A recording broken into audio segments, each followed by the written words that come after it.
I was standing in the middle of my driveway, staring up at the General, which is what I called the massive, 80-year-old oak tree that dominated my front lawn, squinting against the harsh midday sun and trying to ignore the fact that the General was, by all biological definitions, stone-cold dead. He hadn't sprouted a green leaf in 6 months. His bark was peeling like a bad sunburn, and he stood there as a gray, towering monument to decay in the middle of the pristine, emerald-green perfection that was the Oakhaven Preserve subdivision.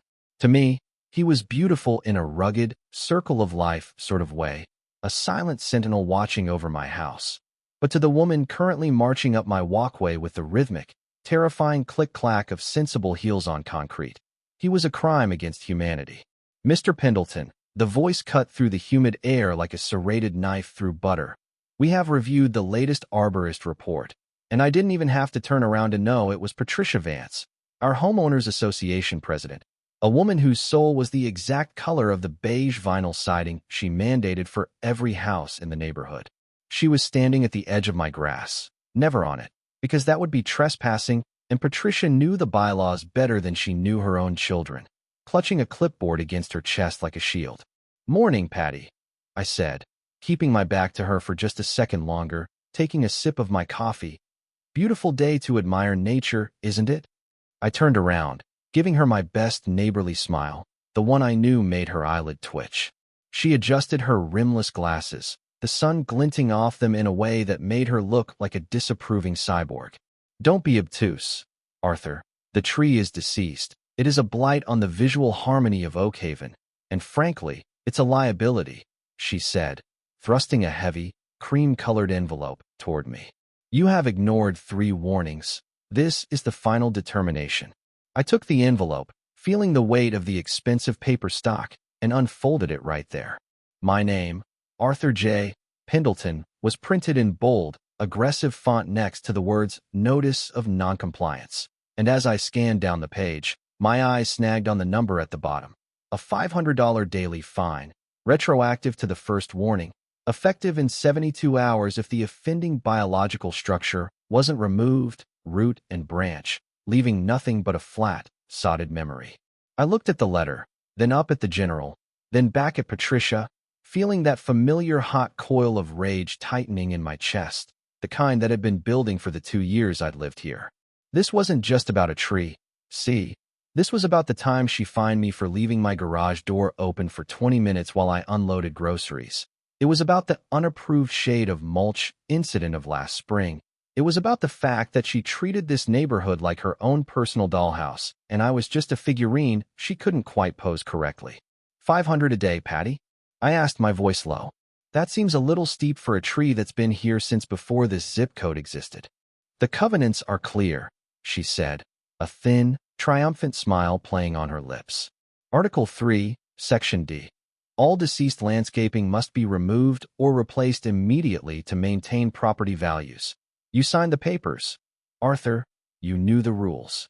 She turned on her heel, satisfied that she had finally dropped the hammer that would crush my spirit, and marched back across the street to her house, a structure so perfectly symmetrical and devoid of personality it looked like it had been 3D printed that morning. I watched her go, crumpling the letter in my fist, and I looked up at the General again. They wanted him gone. They wanted me to hire a crew, grind him down, and erase him because he didn't fit their perfect, beige narrative. But as I stared at that massive, thick trunk, solid as a rock despite being dead, a thought hit me. Not a polite thought, not a reasonable thought, but a beautiful, petty, magnificent lightning bolt of an idea. The rules said I had to deal with the dead tree. They said I couldn't have dead landscaping. But they didn't say I couldn't turn that dead landscaping into something else entirely. I wasn't going to cut him down. I was going to transform him. I went inside and immediately got my buddy Dave on FaceTime, pacing my living room while he laughed so hard he nearly choked on his sandwich. Wait. Dave wheezed, wiping tears from his eyes. "You want to carve it? You want to turn a 30-foot dead oak tree into a statue?" "Not a statue, Dave," I said, grabbing my copy of the HOA bylaws, a document thick enough to stop a bullet. "A statement. Look at this. Article 4, Section B regarding structures. It says no sheds, fences, or erected poles exceeding 12 feet shall be built without permission. Keyword, erected. Keyword, built. I'm listening, Dave said, leaning in. The general is already there, I said, tapping the page. I'm not building anything. I'm not erecting anything. I am engaging in subtractive preservation. I am taking a grandfathered piece of flora and simply shaving it. The rules say I have to address the dead tree. If I carve it, it's no longer a dead tree, it's art. It's a sculpture made of existing biological material. And what? Dave asked. Are you going to carve? A bear? An eagle? I stopped pacing and looked at the camera, a wicked grin spreading across my face. No, Dave. Bears are for cabins. Eagles are for patriots. I need something that speaks to the cold, logical, unfeeling nature of the bureaucracy I am fighting. I need something that says, I am above your petty emotions while simultaneously driving Patricia Vance absolutely insane. I held up my hand, parting my fingers down the middle, index and middle together, ring and pinky together, thumb out. Dave stared at the screen. The Vulcan salute? Like Spock? Live long and prosper. 30 feet tall, I said, facing directly into Patricia's living room window. The hunt for the artist was the hardest part because you can't just call a regular tree service and ask them to carve a sci-fi hand gesture into a 3-ton oak without them asking if you're off your meds. I went through 3 guys who hung up on me before I found a forum for extreme chainsaw art and connected with a guy who went by the name Chainsaw Charlie.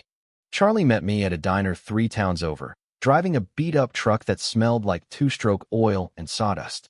He was a mountain of a man with a beard that had its own zip code and eyes that looked like they'd seen things in the woods that no man should see. I laid out the plan, the photo of the tree, and the HOA bylaws. Charlie looked at the picture, then at me, then took a long sip of his coffee. So, he rumbled, his voice sounding like gravel in a blender. You want a 30-foot hand. Vulcan style. Strictly to tick off a lady named Patty who measures grass with a ruler. That's the gist of it, I said. Can you do it, brother? Charlie grinned, revealing a gold tooth. I once carved a gargoyle flipping the bird for a guy going through a divorce in Kentucky. This is the Lord's work. I'm in. But I have conditions. Name them. I need scaffolding rated for heavy duty. I need privacy. Big tarps. I don't want anyone seeing the work until it's done. And I need a constant supply of spicy beef jerky, the artisan kind, not the gas station stuff. Keeps my hands steady. Done, I said. The next 48 hours were a blur of logistical covert ops. I rented the scaffolding, telling the rental company it was for siding repair. When Charlie and his apprentice, a wiry kid named Skeeter, arrived, we put the tarps up immediately. Massive, blue industrial tarps that completely shrouded the general from the ground to the tip of his highest dead branch. Of course, the moment the scaffolding went up, Patricia was there. She didn't come to the door. She sent an email, marked urgent, demanding to know why there was an unsightly construction zone on my lawn and reminding me that permits were required for home additions. I replied within minutes. Dear Patricia, per your demand to address the dead oak, I am currently undergoing extensive preservation and stabilization efforts to resolve the issue. The scaffolding is a safety requirement for the crew. No home addition is being built. We are simply modifying the existing biomass. Best art. She hated it. I could feel her hating it from across the street. She sent her husband, Howard, a man who looked like he had been spiritually defeated about 20 years ago, to spy on us. I caught him peering through the hedges with binoculars while Charlie was firing up a Husqvarna 460 Rancher chainsaw. Afternoon, Howard, I yelled over the roar of the engine. Careful with those binoculars. Wouldn't want you to see any raw sawdust. Howard jumped like a startled rabbit and scurried back inside. For 4 days, the noise was incredible. Charlie wasn't just carving. He was performing surgery. We had a system. During the day, when the noise ordinance allowed, he used the big saws to block out the shape. The sound was deafening, a constant, aggressive roar that I knew was vibrating Patricia's fine china collection. At night, under the glow of work lights inside the tarp, he used angle grinders and chisels for the detail work. The secrecy was driving the neighborhood crazy. Rumors were flying. Mrs. Higgins, the sweet old lady down the block, stopped me while I was getting the mail. Arthur, she whispered, clutching her pearls. Betty said you're building a missile silo. Is that true? No, Mrs. Higgins, I winked. Just a monument to logic. The crisis point came on day 3. Patricia, unable to stand the mystery any longer, called the county code enforcement. A guy named Steve showed up, looking bored and hot, holding a clipboard.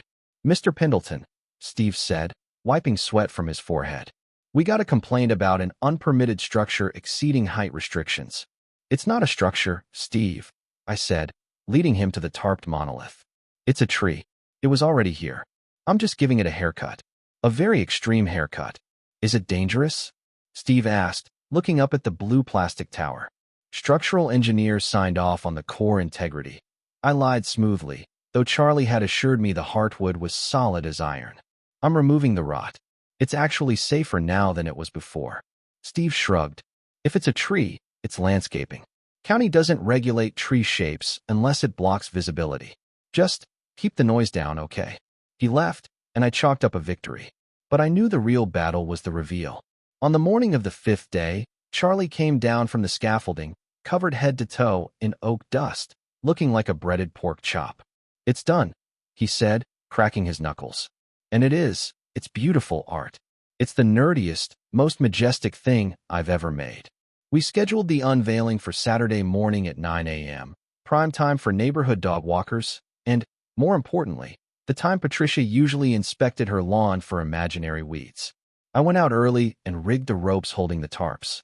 I set up a lawn chair in the driveway. I brewed a fresh pot of coffee. At 8:55, Patricia came out.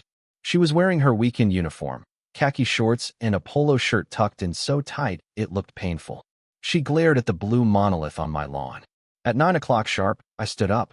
"Good morning, Oakhaven," I shouted, perhaps a bit theatrically. I pulled the slip knot. The ropes hissed.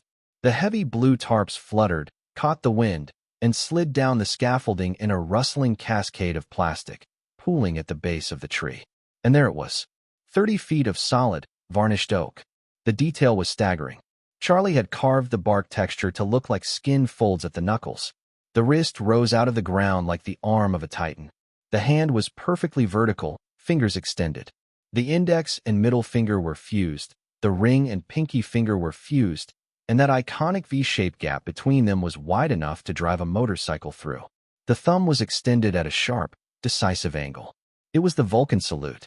It was Spock's hand, reaching out of the earth, frozen in a gesture of supreme, logical greeting. It was facing directly at Patricia's front door. The silence that fell over the neighborhood was absolute. A jogger stopped mid-stride, his mouth hanging open. A dog barked, confused. And Patricia just froze. She stood there, her hand halfway to her mouth, her eyes wide behind her glasses. She stared at it. She looked at the V-gap. She looked at the fingers. She realized, with dawning horror, that it wasn't obscene. It wasn't a middle finger. It wasn't a fist. It was a greeting. A peaceful, sci-fi greeting that stood 30 feet in the air. What is that?" she shrieked, her voice cracking. "It's art, Patty," I called back, raising my own hand in the salute. "Live long and prosper." "It's a monstrosity," she screamed, marching to the edge of the road. "It's hideous. It's huge. You have to take it down immediately." "Can't do that," I said, walking over to her. "I complied with your order. You said to remove the dead material. I removed about 40% of the tree's mass to create this. It's treated, sealed, and structurally sound. It's no longer a dead tree. It is a bespoke wood carving. And according to the bylaws, garden art is permitted as long as it doesn't contain profanity or political slogans. This is neither. This isn't garden art," she sputtered, her face turning a dangerous shade of purple. "This is a 30-foot alien hand. It's a symbol of peace and logic," I corrected. "Are you against peace, Patricia? Are you against logic?" By noon, the police had arrived. Patricia had called them, claiming I had erected an obscene structure that was threatening the community. 2 officers, a rookie and a veteran sergeant, walked onto my lawn. They looked up at the hand. They looked at me. They looked at Patricia, who was practically vibrating with rage. "Ma'am," the sergeant said, suppressing a smile. It's Spock. From Star Trek." "I know what it is," she yelled.